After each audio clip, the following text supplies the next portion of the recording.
13절까지 말씀 한 절씩 교독하시고 마지막 절은 다 같이 읽도록 하겠습니다. 너희 중에 심지어 음행이 있다 함을 들으니 그런 음행은 이방인 중에서도 없는 것이라. 누가 그 아버지의 아내를 취하였다 하는도다. 그리하고도 너희가 오히려 교만하여져서 어찌하여 통한이 여기지 아니하고 그 일 행한 자를 너희 중에서 쫓아내지 아니하였느냐. 내가 실로 몸으로는 떠나 있으나 영으로는 함께 있어서 거기 있는 것 같이 이런 일 행한 자를 이미 판단하였노라. 주 예수의 이름으로 너희가 내 영과 함께 모여서 우리 주 예수의 능력으로 이런 자를 사탄에게 내어주었으니 이는 육신은 멸하고 영은 주 예수의 날에 구원을 받게 하려 함이라. 너희가 자랑하는 것이 옳지 아니하도다. 적은 누룩이 온 덩어리에 퍼지는 것을 알지 못하느냐. 너희는 누룩 없는 자인데 새 덩어리가 되기 위하여 묵은 누룩을 내어버리라. 우리의 유월절 양 곧 그리스도께서 희생되셨느니라. 이러므로 우리가 명절을 지키되 묵은 누룩으로도 말고 악하고 악의에 찬 누룩으로도 말고 누룩이 없이 오직 순전함과 진실함의 떡으로 하자. 내가 너희에게 쓴 편지에 음행하는 자들을 사귀지 말라 하였거니와. 이 말은 이 세상에 음행하는 자들이나 탐하는 자들이나 속여 빼앗는 자들이나 우상 숭배하는 자들을 도무지 사귀지 말라 하는 것이 아니니 만일 그리하려면 너희가 세상 밖으로 나가야 할 것이라. 이제 내가 너희에게 쓴 것은 만일 어떤 형제라 일컫는 자가 음행하거나 탐욕을 부리거나 우상 숭배를 하거나 모욕하거나 술 취하거나 속여 빼앗거든 사귀지도 말고 그런 자와는 함께 먹지도 말라 함이라. 밖에 있는 사람들을 판단하는 것이야 내게 무슨 상관이 있으리요마는 교회 안에 있는 사람들이야 너희가 판단하지 아니하랴. 함께 읽겠습니다.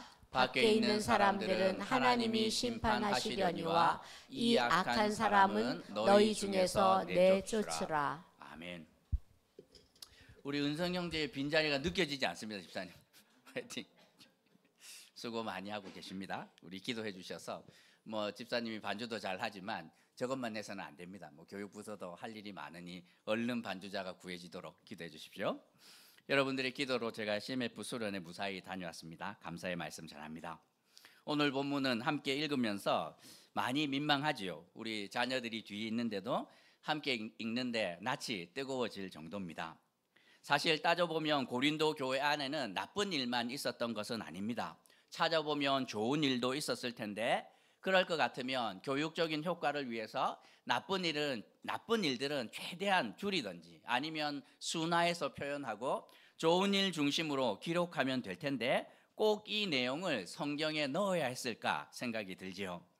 하지만 성경 말씀은 1.1획이라도 더하거나 뺄 수 없는 하나님의 말씀입니다. 무슨 뜻이냐면 오늘 본문 역시 꼭 필요해서 하나님께서 넣어 놓으셨다 생각하면 됩니다. 읽기에도 민망한 이 말씀을 통해 하나님께서 우리에게 주시는 교훈이 무엇인지 함께 묵상했으면 좋겠습니다. 먼저 고린도 교회 안에 일어난 사건이 무엇인지 살펴보아야 되는데 1절을 보면 교회 안에 음행이 있었다 이렇게 말합니다. 음행은 종류가 따져보면 여러 가지가 있을 텐데 그 중에서도 이 음행은 교회 밖에서도 일반인들에게서도 잘 일어나지 않는 일이었다고 말씀하고 있습니다. 누군가가 아버지의 아내라고 되어 있는데 이 정식 아내라기보다는 첩에 가까운 사람인데 그 첩과 아들이 음행을 저지른 사람입니다. 하나님께서 인간을 만드실 때 아담 하나를 만드시고 하와를 몇 명 만드셨습니까? 한 명 만드셨지요. 이유가 있는 거예요. 그리고 이 둘을 하나로 만드셨습니다. 짐승들은 힘센 수컷 하나가 여러 암컷을 거느리지만 하나님께서 인간은 그렇게 창조하시지 않습니다.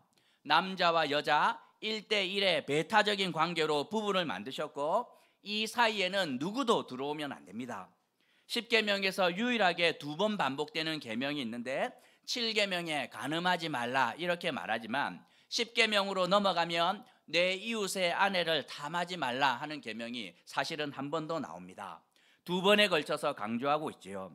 왜 그러하냐면 하나님의 사랑을 가장 잘 드러내고 하나님의 나라를 가장 잘 알 수 있는 은혜의 통로가 부부 관계이기 때문입니다. 그래서 우리가 함께 묵상하였던 계시록에는 예수님을 신랑으로 교회를 거룩한 신부로 묘사하고 둘의 만남이 가장 아름다운 것이다 이렇게 말하고 있습니다. 목숨처럼 소중히 여기고 지켜야 되는 부부 관계인데 그런 아버지가 아내가 있는데도 첩을 둔다. 이거 자체가 교인으로서는 말이 안 되는 일인데 거기다가 이 상황 가운데 아들이 아버지의 첩을 취하는 것은 세상에서도 일어나면 안 되는 일이 교회 안에서 일어납니다. 구약의 율법으로 따지면 이 죄는 어떻게 다루어야 되냐면 마을 공동체 사람들이 다 나와서 보는 앞에서 돌로 쳐 죽여야 하는 엄청난 죄임을 우리는 알 수 있습니다. 하지만 여기서 우리는 이 죄를 지금 현실에서 보지 말고 고린도 교회 상황 가운데서 한번 비춰봐야 되는데 로마 제국, 특별히 고린도 도시라는 특성을 잘 생각해 봐야 합니다. 설교를 준비하면서 힘들었습니다. 이걸 청소년들, 애들 다 있는데 이걸 뭐 넘어가야 되나 말아야 되나. 근데 이제 다루어야 되겠죠. 참 부끄러운 인용을 제가 할게 한번 들어보십시오. 마누라는 점심에 패고 저녁에 다시 한번 때려라. 그러면 보루시는 따뜻해지고 귀리 죽은 버터가 될 것이다. 어디 많이 들어봤죠? 조선 명태 어쩌고 하면서 우리나라만 있는 게 아니에요. 이 말은 러시아에서 16세기 러시아 정부가 아니고 정교회에서 편찬한 가정교육 서적에 실린 문장을 제가 인용한 것입니다. 너무 슬프지 않아요? 아내를 때리면 보루시라는 그 음식이 따뜻해지고 죽이 버터가 된다 이렇게 말하고 있는 거예요. 그런데 이 고린도로 넘어가면 고린도에는 어떤 말이 통용되었냐면 우리는 기쁨을 위해 정부를 매일 몸을 돌봐주는 내연녀를 가지되 합법적인 아이를 낳아줄 사람으로 아내를 가진다. 이런 말이 고린도 사회에 횡행하였습니다. 용인되는 정도가 아니라 그냥 상식으로 남자들이 생각을 하며 살았습니다. 거기다가 고린도의 주신이 누구였냐면 아프로디테였고 그 아프로디테에게 제사할 때마다 제사 의식 가운데 하나가 음행이었으니 고린도 사람들은 음행에 아주 취약한 사람들이었다고 생각하면 됩니다. 우리나라에도 첩 제도가 법적으로 사라진 것은 1958년에 법안이 만들어지고 1960년대가 되어서 공식적으로 그 법이 효력을 가집니다. 일부 1처 제도가 법으로 보호된 것은 불과 65년밖에 되지 않는다는 것이에요. 뿐만 아니라 이 법이 그렇죠? 발효가 되었음에도 불구하고 일일 드라마만 이렇게 보면 드라마 단골 소재가 늘 이런 거 아닙니까? 어느 날 이렇게 막 돌아다니는데 갑자기 알고 봤더니만 그 친구인 줄 알았는데 형제이기도 하고 직장 뭐 그냥 회사 그냥 직원인 줄 알았는데 알고 봤더니만 아들이고 뭐 이런 거예요. 날마다 그거 TV만 열면 마치 당연한 것처럼.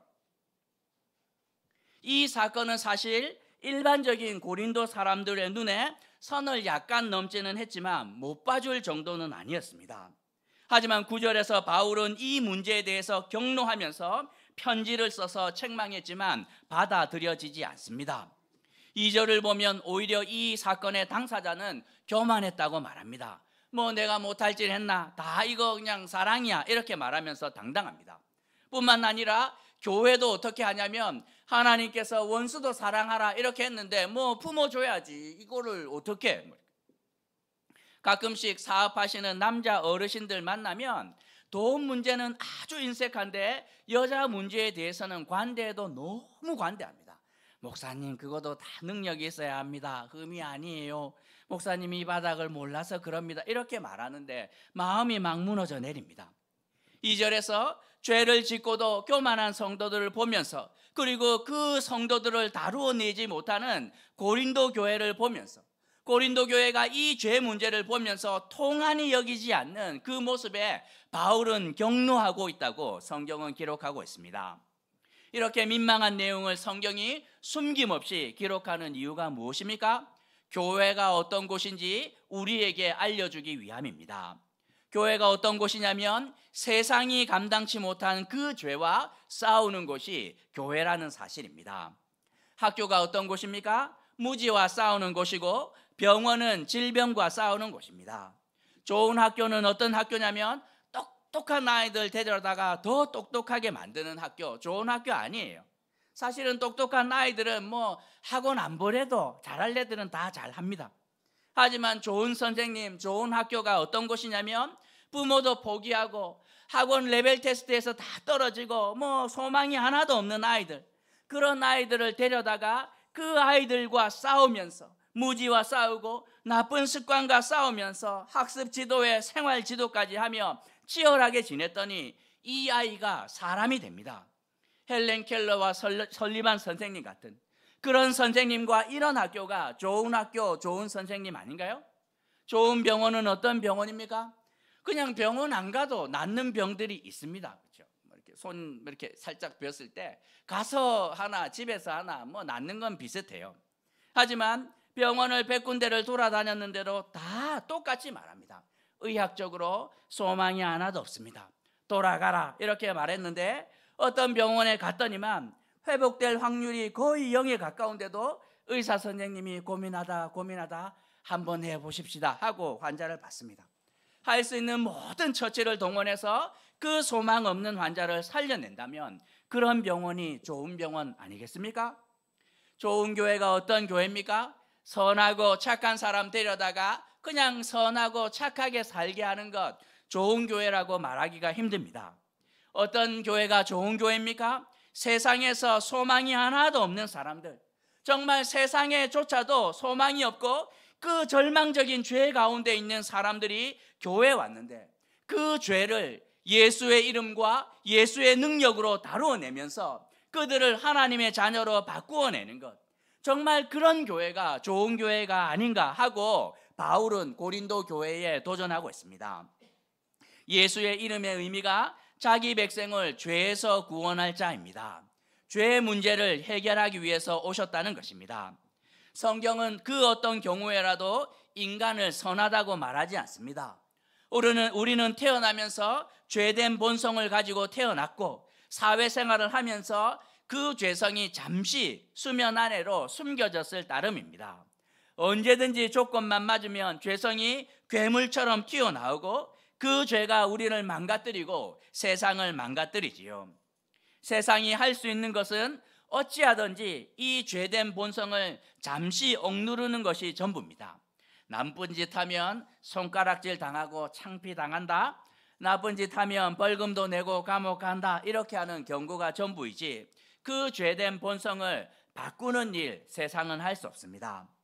좋은 교회가 어떤 교회입니까? 세상도 감당하지 못하는 그런 죄를 다루어내는 교회이지요.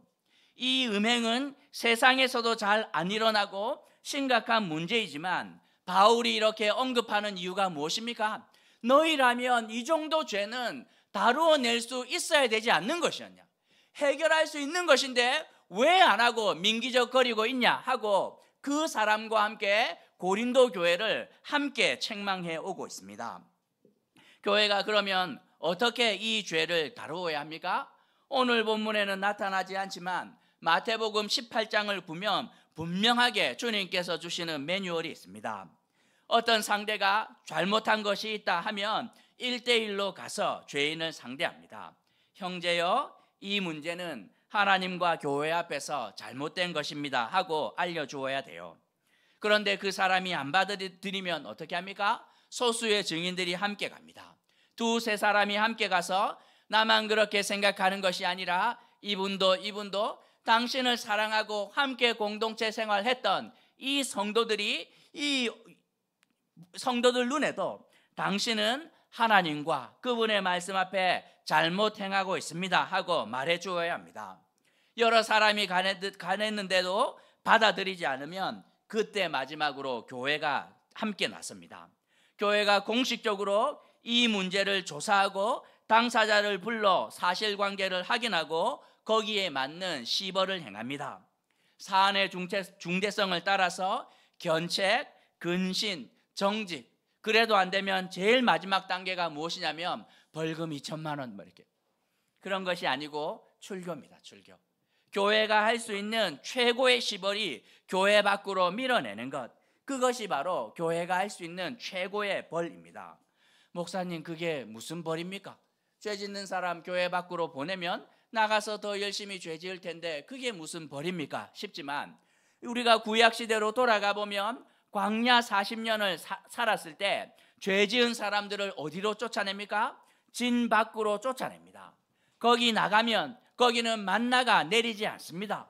구름 기둥과 불 기둥이 지켜주지 않는 것, 하나님이 돌보심이 없고 사탄이 마음대로 역사하는 곳, 그곳에 내어보내는데 교회 밖으로 보낼 때 사실은 교회가 할 수 있는 가장 큰 벌이 출교라 할 수 있습니다. 가정에서 자녀들에게 할 수 있는 가장 큰 벌이 무엇입니까? 핸드폰 일주일 금지, 인터넷 끊는다, 용돈 끊는다 하지만 사실은 별로 강력하지 않아요. 제일 큰 벌은 가정 밖으로 쫓아내는 것이죠. 더 이상 부모의 사랑을 주지 않겠다 하는 것이 그들에게 줄 수 있는 가장 큰 벌과도 같습니다. 바울의 경고를 받고서도 오히려 교만하고 자기 죄를 모르는 이 성도들을 향해서 5절에서 하나님의 은혜가 없는 교회 밖으로 내어보내라고, 사탄이 역사하는 그 자리 가운데로 내어보내라고 바울은 경고하고 있습니다. 그러면 이렇게 죄 가운데 있는 성도들을 책망하며 치리하는 이유가 무엇인가 하는 것입니다. 두 가지 이유가 있는데 먼저는 이 영혼을 살리기 위함입니다. 잘못했으니 우리 마음 같아서는 창피를 주고 싶습니다. 그냥 이렇게 데려다 놓고 공개적으로 수치에 수치를 더해주고 싶은데 우리가 치리하는 목적은 창피를 주거나 이 영혼을 죽이기 위함이 아니라고 말씀하고 있습니다. 5절에서 이 정말 교회 밖으로 쫓아낼 때 죽을 것처럼 보일지 모르겠지만 주 예수의 날에 구원을 받게 하려 함이라 이렇게 말합니다. 자녀가 잘못했을 때 참다가 너 이러면 내 집에서 나가 이렇게 말했을 때 무슨 말입니까? 나가 죽으라는 뜻이 아니라 집 밖으로 나가서 고생하고 또 고생하면 혹시라도 탕자처럼 정신을 차리고 돌아올까 싶어서 하는 말인 것이지요. 교회가 성도를 치리하는 이유가 그것입니다. 그 사람 안에 있는 죄와 싸워서 그 영혼을 살리기 위함이라고 바울은 말씀하고 있습니다. 그렇다면 우리가 치리를 해야 되는 두 번째 이유는 교회의 거룩함을 지키기 위함입니다. 6절부터 8절을 보면 교회를 향해서 누룩이 없는 새 덩어리로 묘사하고 있습니다. 누룩은 아주 작은 양만으로도 반죽 전체를 부풀리는 힘이 있는데 이스라엘 민족이 이집트에서 탈출할 때 먹었던 빵은 누룩이 들어있지 않은 딱딱한 빵, 무교병이었습니다. 이것이 상징하는 것이 무엇이냐면 바늘 구멍으로도 황소 바람이 들어오고 바늘 도둑이 소도둑 되는 것처럼 죄는 아주 작아 보이지만 이거 하나가 들어오면 누룩처럼 그 교회 안에 있는 거룩함을 다 망치고 은혜를 마비시키는 가장 큰 해악이 되기 때문이라고 말씀합니다.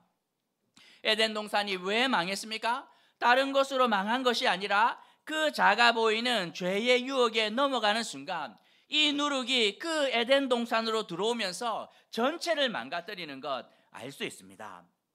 잘 날던 비행기가 갑자기 추락해서 너무 많은 사람이 죽었습니다.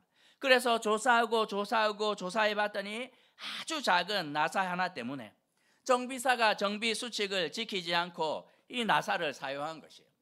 누누이 말씀드리죠. 항공우주공학과 배웁니다. 저희가 배우는데 항공기에는 나사를 절대로 재사용하면 안 돼요. 한번 썼다가 풀면 그거는 재사용하지 못하도록 되어 있습니다. 항상 새 나사를 써야 돼요. 그렇지 않으면 날던 비행기가 갑자기 떨어질 수 있기 때문인데 정비사가 그냥 모르지 않아요.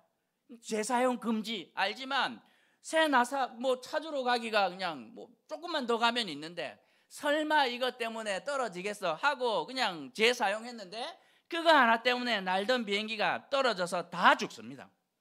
죄가 그러하지요. 아주 작아 보이지만 결국에는 모든 것을 파멸로 인도하는 이 위험이 되기 때문에 불꽃 같은 눈으로 이 죄가 교회 안에 들어오지 않도록, 그래서 죄 때문에 교회가 누리는 은혜의 통로가 막히지 않도록 해야 된다고 성경은 말씀하고 있습니다. 그러면 교회 안에 실제로 이 문제가 생길 때 어떻게 하면 됩니까?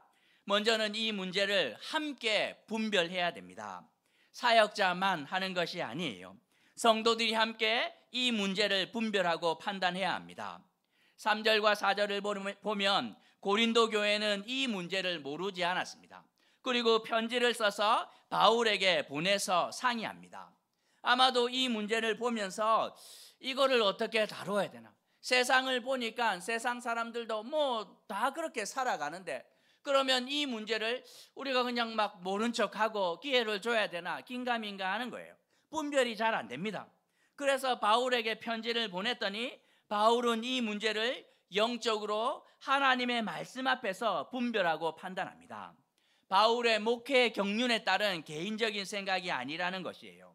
주 예수의 이름으로 주 예수의 능력으로 분별했다고 말하고 있습니다.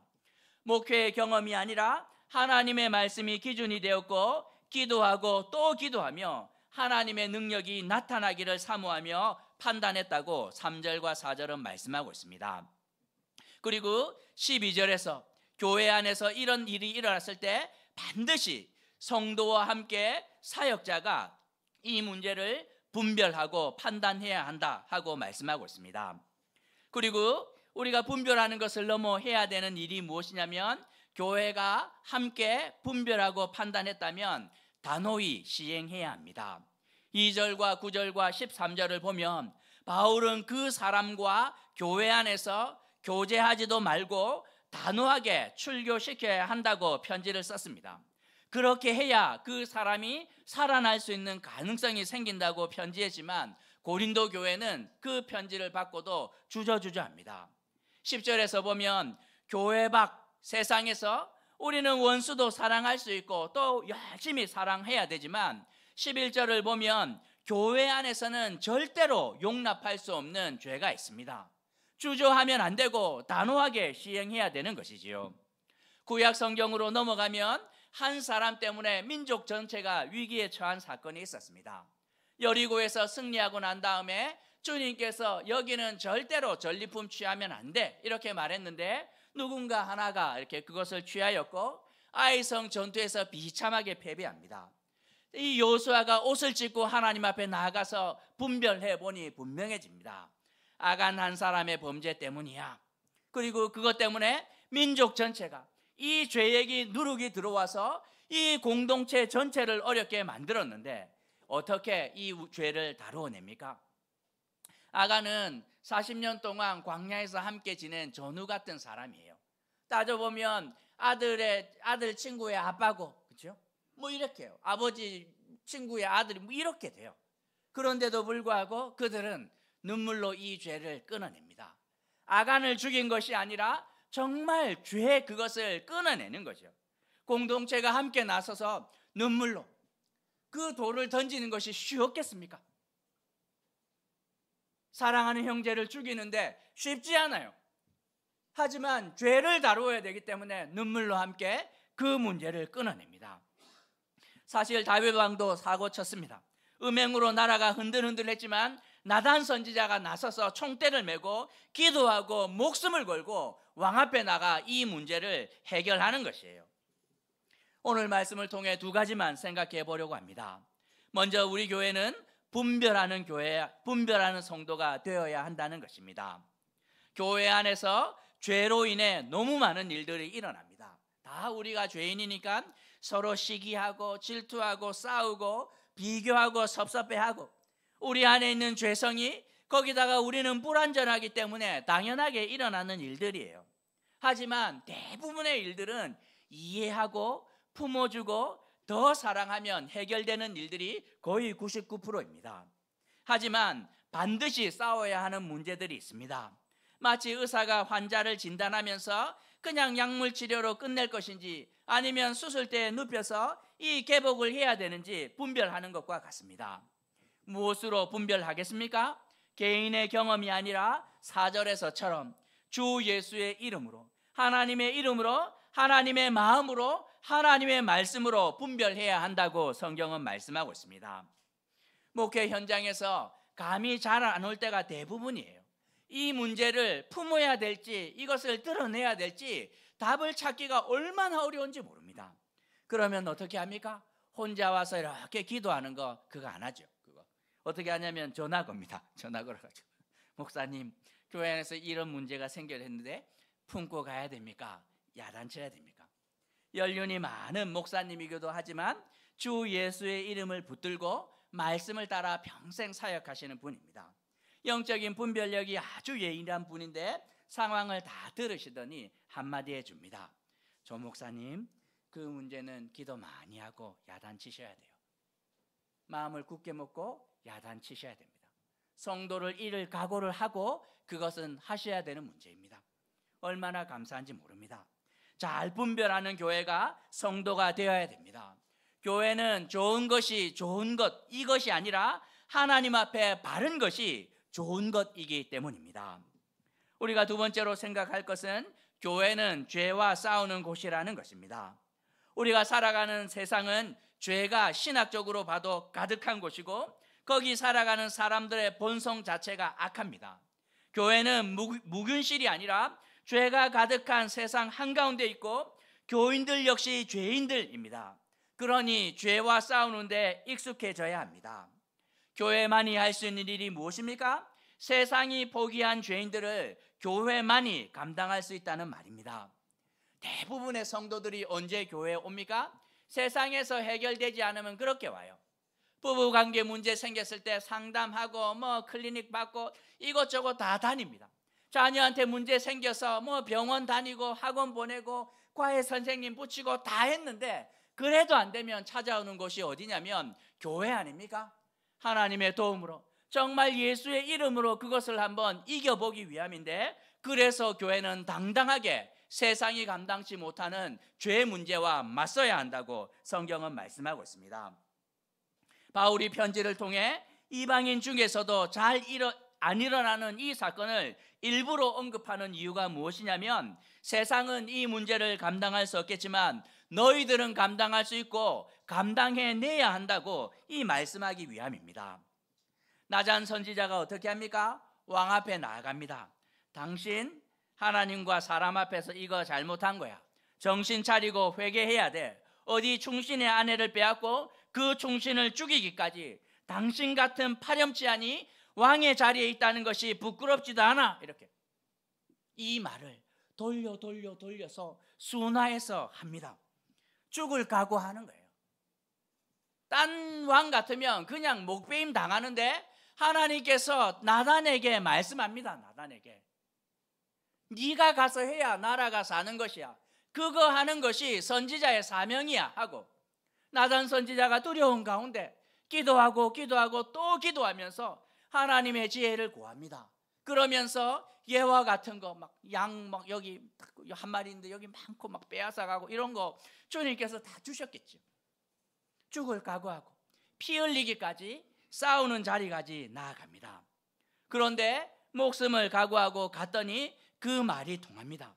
4절에서처럼 주 예수의 능력이 나타나기 시작을 하자 그 왕이 선지자의 목을 베지 않고 침상에서 눈물로 이 기도하면서 자기의 죄를 백성들 앞에 고백하고 그 고백한 죄를 백성이 받아주면서 왕자리에 다시 세우는 놀라운 은혜가 일어나는 거 아니겠습니까? 본문에 등장하는 사람을 보면 우리는 읽으면서 민망해합니다. 참 잘하는 짓이다 교회 안에서. 하지만 우리와 별반 차이가 있겠습니까? 우리가 그 죄를 못 짓는 이유가 뭡니까? 돈과 시간이 없어서 죄를 못 지을 따름이에요. 돈과 시간이 여러분에게 무한대로 주어지면 제일 먼저 뭐 하겠습니까? 죄 짓는 데 빠릅니다. 어쩌면 이 사람보다 더 큰 사고 우리가 칠 수도 있어요.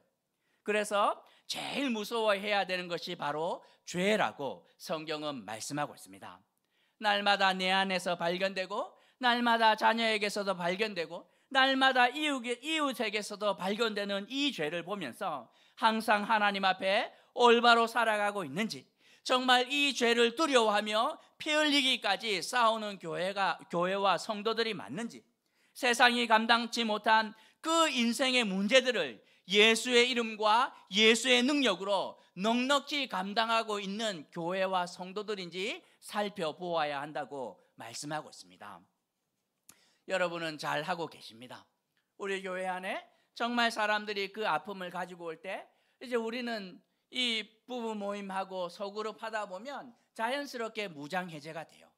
나의 성공을 자랑하는 것이 아니라 나의 연약함과 아픔을 자랑하고, 성도들이 그것을 손가락질하고 함께 싸워내기 위해서 기도하고 힘쓸 때마다 우리가 경험하지 않습니까?